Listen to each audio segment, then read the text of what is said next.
روشنی کے سفیروں کی خواہش ہے یہ، کیسی سازش ہے یہ، اب نہ روشن ہو مٹی کا کوئی دیا لمحہ فکریہ۔ ایک غزل سناتے ہیں، بہت ہی آسان الفاظ ضرور ہیں لیکن سوچنے والی فکر ہوگی انشاءاللہ۔ مطلب ہے کہ رہے کب کام کے اب تو گئے ہم، رہے کب کام کے اب تو گئے ہم، سنا ہے اہل دانش ہو گئے ہم۔ رہے کب کام کے، واقعہ یہ ہے کہ تعریف کے شور میں یا تعریف کے زور میں آدمی اپنے توازن میں نہیں رہ پاتا ہے، یہ آدمی کی کمزوری ہے، تو اس پہ قابو پانا ہے۔ ہم نے اپنے آپ کو آئینہ دکھانے کی کوشش کی ہے کہ رہے کب کام کے اب تو گئے ہم، سنا ہے اہل دانش ہو گئے ہم۔ اور ملت اسلامیہ کی اجتماعی صورتحال یہاں تھوڑی سی نشاندہی اس لیے کر رہے ہیں تاکہ آپ شعر کے پہلو تک پہنچ سکیں۔ ہمارا اجتماعی حال کیا ہے؟ کسی معیار پر پورے نہیں ہیں، کسی معیار پر پورے نہیں ہیں، نہ جانے ایسے کیسے ہو گئے ہم۔ کسی معیار پر پورے نہیں ہیں، نہ جانے ایسے کیسے ہو گئے ہم، سنا ہے اہل دانش ہو گئے ہم۔ دنیا پانا کوئی خاص بات نہیں ہے، یہ ہمارا مقصد بھی نہیں ہے۔ خوشی ہے یہ کہ دنیا ہم نے پالی، ہمارا جو حال ہے، خوشی ہے یہ کہ دنیا ہم نے پالی، مگر یہ غم کہ آخر کھو گئے ہم۔ خوشی ہے یہ کہ دنیا ہم نے پالی، مگر یہ غم کہ آخر کھو گئے ہم۔ اور زمانہ ہنستے ہنستے رو پڑا ہے، زمانہ ہنستے ہنستے رو پڑا ہے، عجب عالم میں مقتل کو گئے ہم، عجب عالم میں مقتل کو گئے ہم۔ اور ہمارا پیاس کا رشتہ ہی کب تھا، ہمارا پیاس کا رشتہ ہی کب تھا، سمندر سے لبادہ دھو گئے ہم، سمندر سے لبادہ دھو رہے ہم۔ اور اندھیرے مسکراتے پھر رہے ہیں، آج کا المناک پہلو ہے، اندھیرے مسکراتے پھر رہے ہیں کہ اپنے دائرے سے تو گئے ہم، اندھیرے مسکراتے پھر رہے ہیں کہ اپنے دائرے سے تو گئے ہم۔ اور رہے کب کام کے اب تو گئے ہم، سنا ہے اہل دانش ہو گئے ہم۔ اور یہ غزل کافی ہے میرے خیال سے، غزل اور ہے، معنی پہ غور کریں گے، شعر پہ کم۔ مجھ سے میرے مطلب ہے، مجھ سے میرے مسیحا کو ہے یہ گلا لمحہ فکریہ، مجھ سے میرے مسیحا کو ہے یہ گلا لمحہ فکریہ، درد سے میرا اب بھی ہے کیوں رابطہ لمحہ فکریہ۔ اور یہ شعر دیکھیں، بہت آسان الفاظ ہیں۔ روشنی کے سفیروں کی خواہش ہے یہ، روشنی کے سفیروں کی خواہش ہے یہ، کیسی سازش ہے یہ، اب نہ روشن ہو مٹی کا کوئی دیا لمحہ فکریہ۔ روشنی کے سفیروں کی خواہش ہے یہ، کیسی سازش ہے یہ، اب نہ روشن ہو مٹی کا کوئی دیا لمحہ فکریہ۔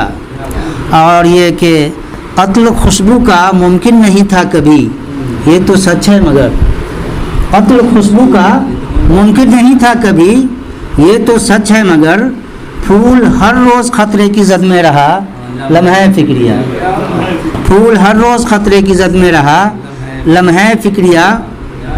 اور آج کی صورتحال کہ بزم سے دار تک خون سے میرے لکھی گئی تھی مگر، بزم سے دار تک خون سے میرے لکھی گئی تھی مگر، داستان میں نہیں میرا ہی تذکرہ لمحہ فکریہ، داستان میں نہیں میرا ہی تذکرہ لمحہ فکریہ۔ اور یہ شعر ہم آپ پر بھی ہے کہ حق کہیں حق لکھیں جن کا ایمان ہے، جن کا یقین ہے، حق کہیں حق لکھیں جن کا ایمان ہے، جن کا یقین ہے، حق کو سننے کا ان میں نہیں حوصلہ لمحہ فکریہ، حق کو سننے کا ان میں نہیں حوصلہ لمحہ فکریہ۔ اور مقطع تک آتے ہیں کہ نغمہ زشت کی اے عطا عابدی تجھ سے مجھ سے نسبت صحیح، نغمہ زشت کی اے عطا عابدی مجھ سے نسبت صحیح، خود ہی پڑھنے لگا اپنا میں مرثیہ لمحہ فکریہ، خود ہی پڑھنے لگا اپنا میں مرثیہ لمحہ فکریہ اور قرآن سینٹر کی مناسبت سے ہم نے ان غزلوں تک خود رکھا جس میں کسی نہ کسی پیغام کا حوالہ ہے. آئندہ کبھی موقع ملا تو انشاءاللہ دیگر سامعین کی رعایت بھی کروں گا. بہت بہت شکریہ. جزاک اللہ خیر. حضرات آپ کو اندازہ ہو گیا ہوگا کہ آداب دی کی شعری اور علمی صلاحیت کیا معیار ہے، اور ان کی گفتگو میں جو خاکساری ٹپک رہی تھی یہی ان کی پہچان ہے. یہ ایک بڑا پن ہے، ان کے بڑے ہونے کی پہچان ہے. ہم آپ کے بہت شکر گزار ہیں. اور وقت زیادہ ہو گیا. میں مفتی آفتاب حاجی صاحب سے گزارش کروں گا کہ اظہار تشکر کے لیے تشریف لائیں. جزاکم اللہ خیر. میں ایک بار پھر آج کے مہمان خصوصی کوہنا مشق شاعر اور نیک دل انسان محترم جناب عطا آبدی صاحب کا شکریہ ادا کرتا ہوں. محترم جناب عطا آبدی صاحب سے ملاقات اور آج کی اس نشست کا جو ذریعہ بنے ہیں محترم جناب ڈاکٹر منور راہی صاحب، میں ان کا دل کی گہرائیوں سے شکریہ ادا کرتا ہوں. بزم رہبر کے سیکریٹری محترم جناب منظر صدیقی صاحب کا شکریہ ادا کرتا ہوں. اور بھی جتنے لوگ یہاں پر تشریف فرما ہیں تمام لوگوں کا میں شکریہ ادا کرتا ہوں، اور امید کرتا ہوں کہ انشاءاللہ جب بھی آپ کو دعوت دی جائے گی انشاءاللہ آپ کی ضرور تشریف آوری ہوگی اور انشاءاللہ ہماری حوصلہ افزائی کی جائے گی. معہد الطیبات قرآن سینٹر، اس کے بارے میں ایک بات صرف کہنا چاہوں گا کہ بڑے دل کے جذبات کے ساتھ یہ قرآن سینٹر لیا گیا ہے اور اس کا نام قرآن سینٹر رکھا گیا ہے. قرآن مجید دنیا کی سب سے اچھی کتاب ہے، تو اس کو پڑھنے والا، اس سے تعلق رکھنے والا دنیا کا سب سے اچھا انسان ہوگا. یہ فیصلہ ہمارا آپ کا نہیں، رسول اللہ صلی اللہ علیہ وسلم کا ہے. خیرکم من تعلم القرآن وعلمہ. میں نے اپنے دوستوں سے کہا، اور خاص طور سے خواتین کا حلقہ ہے ہمارے یہاں، تو ہم نے ان سے 3 سال پہلے کہا تھا.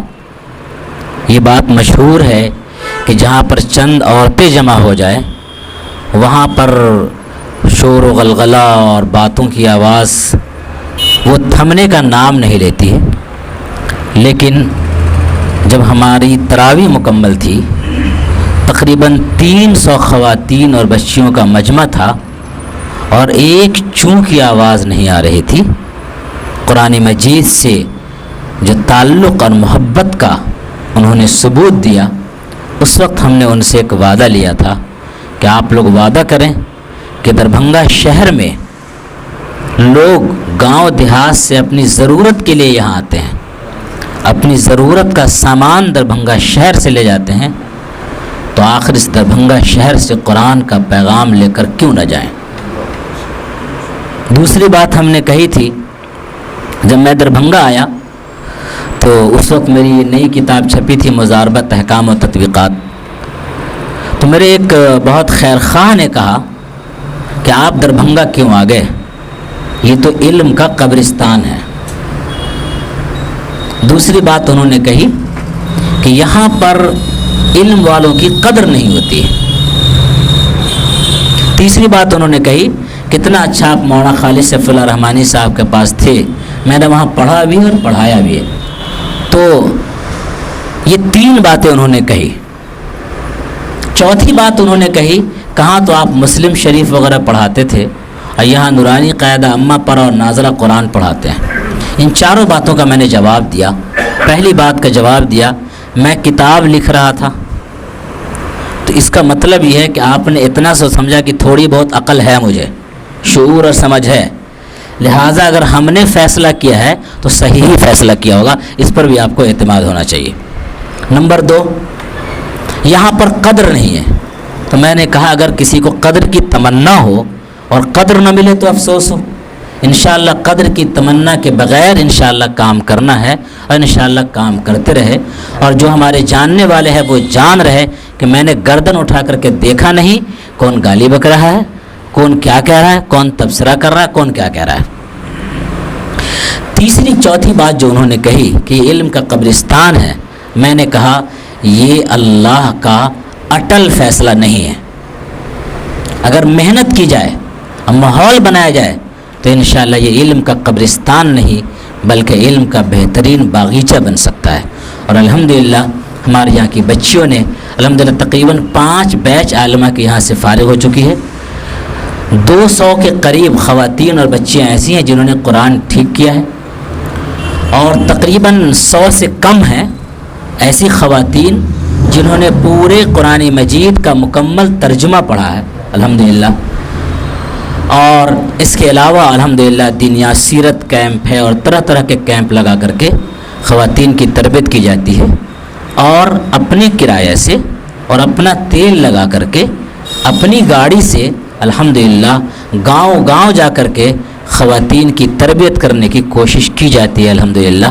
تو ہماری خواتین نے یہ حوصلہ کیا. جو آخری بات میں کہنا چاہتا ہوں کہ دربھنگہ شہر کی پہچان اگر ڈاکٹروں سے ہے تو اگر محنت کی جائے تو چند سالوں میں انشاءاللہ دربھنگہ شہر کی پہچان قرآن سے ہو سکتی ہے. اسی جذبے کے تحت یہ قرآن سینٹر لیا گیا ہے. آپ لوگوں سے دعا کی گزارش ہے. ایک بار پھر میں شکریہ ادا کرتا ہوں. مختصر دعا کر لی جائے. الحمدللہ رب العالمین والصلاة والسلام علی سید الانبیاء والمرسلین وعلی آلہ وصحبہ اجمعین. ربنا ظلمنا انفسنا وان لم تغفر لنا وترحمنا لنكونن من الخاسرین. ربنا آتنا فی الدنیا حسنۃ وفی الآخرۃ حسنۃ وقنا عذاب النار. اے اللہ ہم سب کے یہاں بیٹھنے کو خیر کا ذریعہ بنا دیجیے. اے اللہ آپس میں میل محبت کا ذریعہ بنا دیجیے. قوم کے تئیں اور اپنے عمل کے تئیں اے اللہ بیداری نصیب فرما دیجیے. اے اللہ ہر کام کو تیری رضا کے لیے کرنے کی توفیق نصیب فرمائیے. اے اللہ تیری ناراضگی والے کاموں سے بچنے کی توفیق نصیب فرمائیے. اس مجلس میں جو کمی کوتاہی ہو اسے معاف فرما دیجیے. اے اللہ جو خیر اور بہتری ہو اے اللہ اسے قبول فرما لیجیے. اے اللہ جو مانگ سکے وہ بھی عطا فرما دیجیے.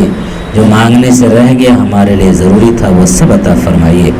ربنا تقبل منا انک انت السمیع العلیم وتب علینا انک انت التواب الرحیم. وصلی اللہ تعالی علی خیر خلق محمد وعلی آلہ وصحبہ اجمعین برحمتک یا ارحم الراحمین والحمد للہ رب العالمین. خدا ہے خالق سبھی زباں کا، علوم سارے ہمارا ورثہ. خدا ہے خالق سبھی زباں کا، علوم سارے ہمارا ورثہ. ہلال خنجر ہے تانا زن پہ، ہلال خنجر ہے تانا زن پر، جو تیغ برا چلا رہا ہے. جو درس پاکیزگی کا دیتا وہی تو ہے طیبات اپنا. جو درس پاکیزگی کا دیتا وہی تو ہے طیبات اپنا. ہے شہر پیارا اسے ادارہ یہ اور پیارا بنا رہا ہے. ہے شہر